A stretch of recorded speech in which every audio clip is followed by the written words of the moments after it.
Assalamualaikum warahmatullahi wabarakatuh. Perkenalkan dengan saya Putri Utami.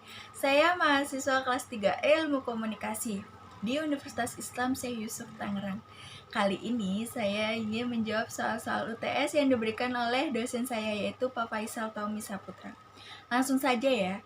Yang pertama itu masyarakat multikultural adalah masyarakat yang terdiri dari berbagai macam suku yang masing-masing memiliki struktur kebudayaan yang berbeda-beda. Karena di Indonesia sendiri memiliki keberagaman suku dan budaya yang sangat banyak.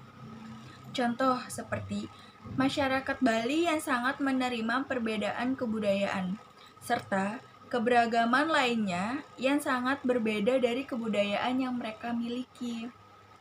Atau contoh lainnya seperti toleransi kehidupan beragama di dalam masyarakat yang dapat mempererat hubungan dan kesatuan dalam bernegara. Yang nomor 2 itu, cara pandang adalah bagaimana seseorang melihat sesuatu atau memperhatikan sesuatu dari sisi pikiran, persepsi, akan suatu aspek atau suatu objek yang kita lihat, sesuai dengan pengalaman dan pemahaman dari masing-masing individu. Apa sih hubungannya? Hubungannya ya saling berkaitan karena cara pandang menganggap suatu budaya dengan budaya lainnya memiliki perbedaan dan kekhasannya masing-masing. Karenanya, budaya tidak dapat diperbandingkan dengan budaya lainnya. Contohnya seperti jika seseorang berpendapat bahwa musik klasik adalah musik yang berkelas elit dan bercita rasa seni. Sementara musik tradisional dianggap sebagai musik yang kampungan dan ketinggalan zaman. Maka timbul anggapan bahwa ia adalah orang yang sudah berkebudayaan. Orang yang menggunakan kata kebudayaan dengan cara ini tidak percaya adanya kebudayaan lain yang eksis. Mereka percaya bahwa kebudayaan hanya ada satu dan menjadi tolak ukur norma dan nilai di seluruh dunia. Lalu, yang nomor 3 itu ada bahasa. Bahasa adalah sebagai sarana yang dipakai oleh manusia untuk berkomunikasi dan berinteraksi dengan manusia lainnya yang menggunakan sejumlah simbol dan tanda yang disetujui untuk digunakan oleh sekelompok orang untuk menghasilkan arti. Apakah sangat penting? Sangat penting karena bahasa dan kebudayaan memiliki hubungan koordinatif yang dimana hubungan kebahasaan dan kebudayaan itu seperti anak kembar siam. Dua buah fenomena yang saling terikat erat, yang saling berkaitan, seperti hubungan sisi satu dengan sisi yang lainnya. Contohnya seperti amis dalam bahasa Sunda artinya manis, tetapi amis dalam bahasa Jawa artinya amis. Lalu ada atos. Atos dalam bahasa Sunda itu artinya sudah, tetapi dalam bahasa Jawa itu artinya keras. Jadi saling berkaitan antara bahasa dan budaya tergantung dari budayanya masing-masing. Lalu yang nomor 4 itu ada prasangka. Prasangka adalah perilaku negatif yang mengarahkan kelompok pada individualis berdasarkan pada keterbatasan atau kesalahan informasi tentang suatu kelompok atau suatu sikap perasaan orang-orang terhadap golongan manusia tertentu atau golongan rasa atau golongan budaya yang berlainan dengan golongan orang yang berprasangka itu atau golongan yang lain. Contohnya seperti kita menganggap agama yang orang lain anut tidak sama seperti kita itu tidak sebaik agama yang kita anut. Padahal pada dasarnya semua agama itu baik.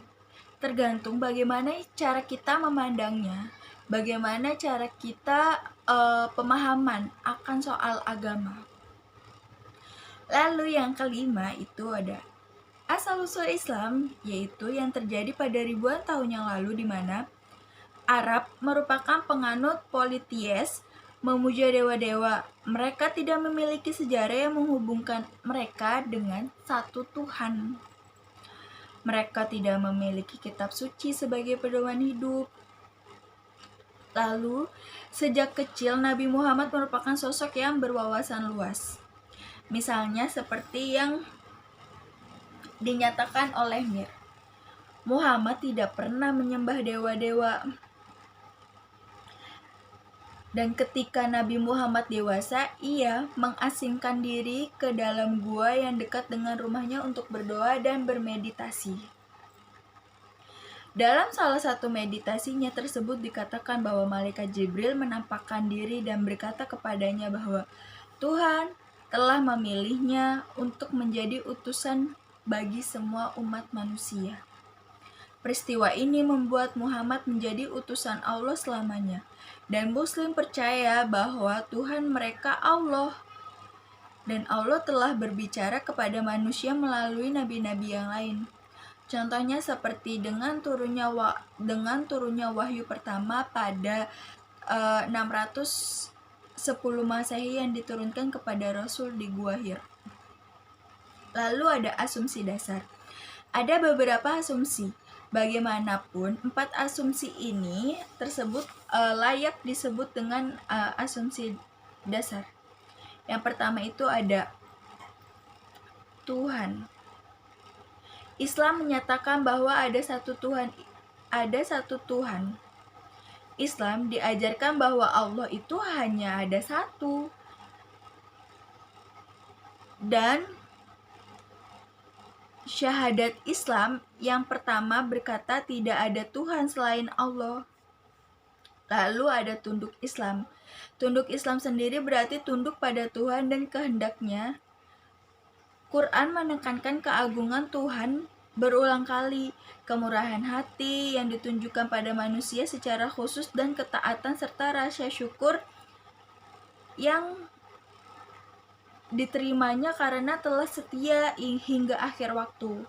Dan ada fatalisme. Fatalisme merupakan besarnya kepercayaan kita atau mereka terhadap kedaulatan Allah, sehingga umat muslim kebanyakan menganggap apa yang terjadi di dalam hidup sudah ditakdirkan oleh Allah.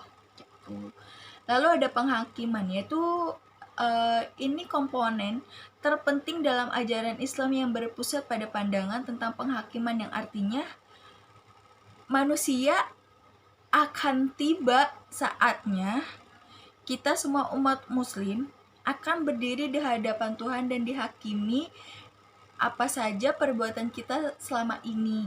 Contohnya seperti bahwa umat muslim atau umat Islam itu percaya dengan adanya Tuhan dan hanya menyembah satu Tuhan, yaitu Allah.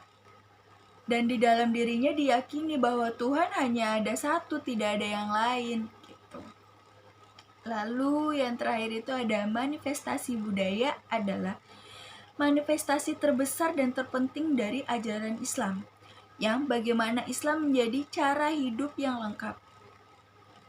Islam memerintahkan umatnya untuk menghidupi kehidupan pribadi, sosial, ekonomi, etika atau perilaku, politik, dan spiritual sebaik-baiknya. Contohnya seperti umat muslim dilarang untuk menarik bunga atas pinjaman.